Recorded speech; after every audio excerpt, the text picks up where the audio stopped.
Welcome back to Demystifying Data Structures and Algorithms. We're gonna now take a look at problem solving.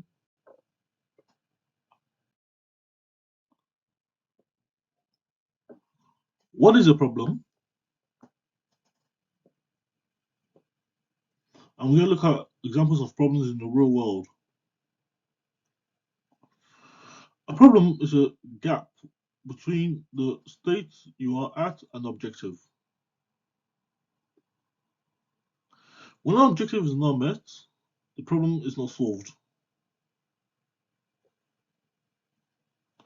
Such examples of problems are mathematical problems.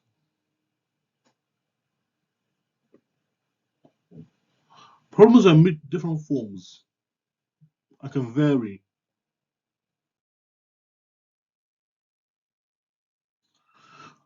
Another example of a problem is an engineering problem.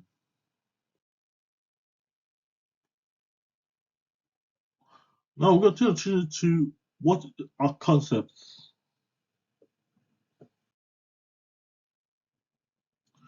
A concept is an idea about the world around us. It explains how things work.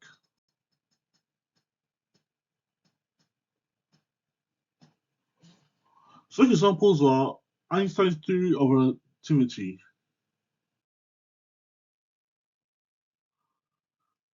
And there are other concepts such as mental concepts, mental condition. Are these concepts the Big Bang,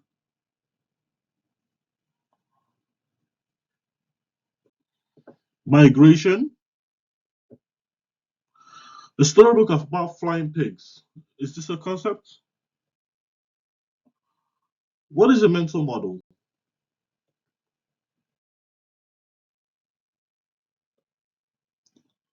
We're going to look at what exactly a mental model is now and some examples of mental models. A mental model is a simplification of how something works, how a concept works.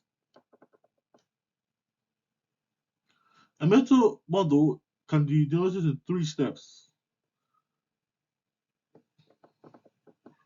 Create or choose the mental model to solve a problem. Use it to model a behavior. Change the behavior for a positive result. If it's effective, reinforce and reiterate the mental model. Some examples of mental models are computational thinking, the map and the territory, and linear regression. Your turn. Are these mental models? Occam's razor? Inversion?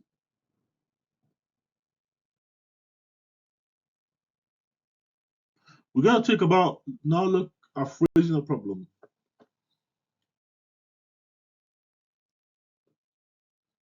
Problems are in many forms.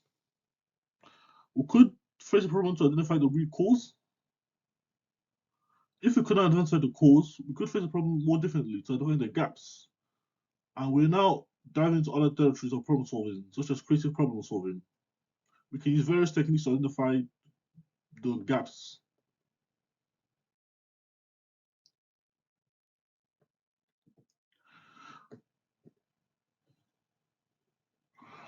We can use the 5 W's to ask the questions. Who is affected by the problem and who needs to be involved in the solution?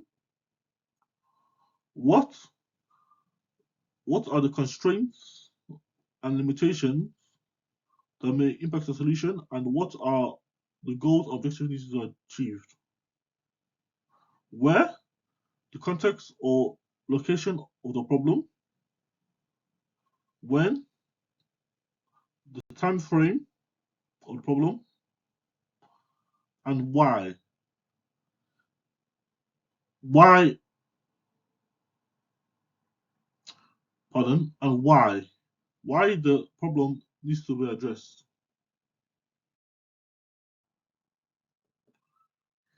It's a problem.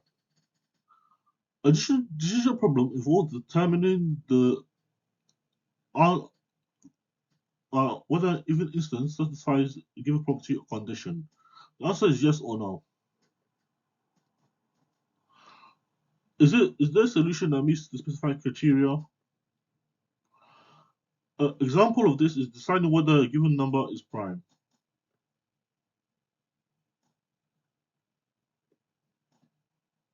A crucial problem involves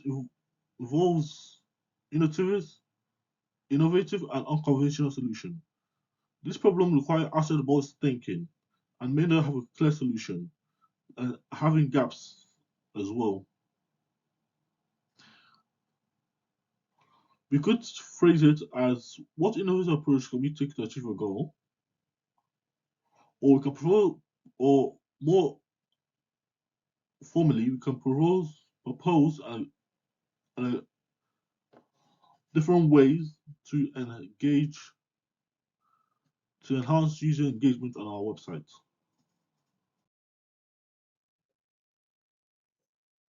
Some types of problems are optimization problems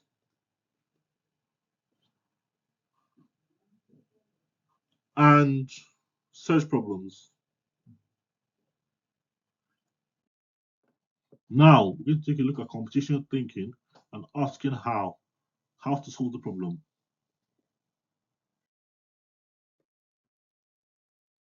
But what is computational thinking? Computational thinking is a mental model. It's a problem-solving mental model to solve any problem of any magnitude.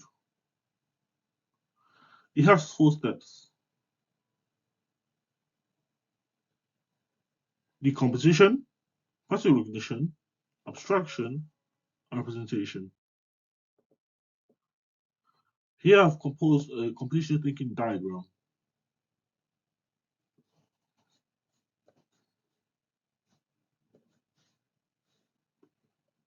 Mm. Mm. No.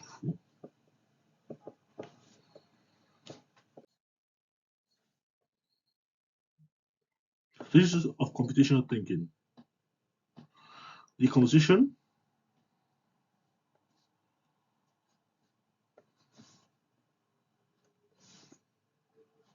decomposition is the breakdown of any problem to solve component is known as decomposition or analysis of the problem. Synthesis, the conjunction of a solution, is the opposite.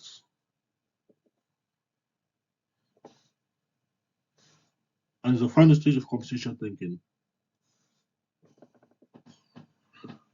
Pattern recognition.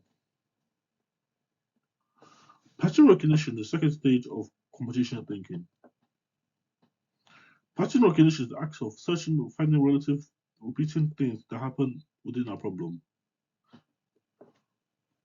This allows us to optimize at an early stage and when we're working with our mental model for the problem.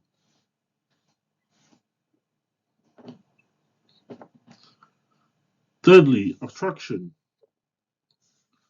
Abstraction is the act of filtering out, removing irrelevant things from our solution, given the model that we already made. Representation. Representation is sketching out a solution through the use of a diagram such as a flowchart, pseudocode, or any other means. Different types of representation. Representation is the last stage of computational thinking. There are many ways to represent an algorithm. We can use pseudocode, we can use flowcharts. Computational thinking plays a vital role in our routine lives. Computational thinking are used in computer science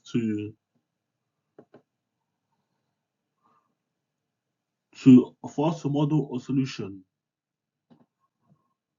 and abstract the logic away so that computers can do it too. What is an algorithm? An algorithm is a final set of step-by-step instruction, a list of instructions. Your turn. Are these algorithms? Solving a simultaneous equation, making a cup of tea or coffee. On an architecture, we'll be applying computational thinking to solve some problems, and we'll represent a solution using pseudocode or flowchart, which is a list or a set, using a set or a list of instructions.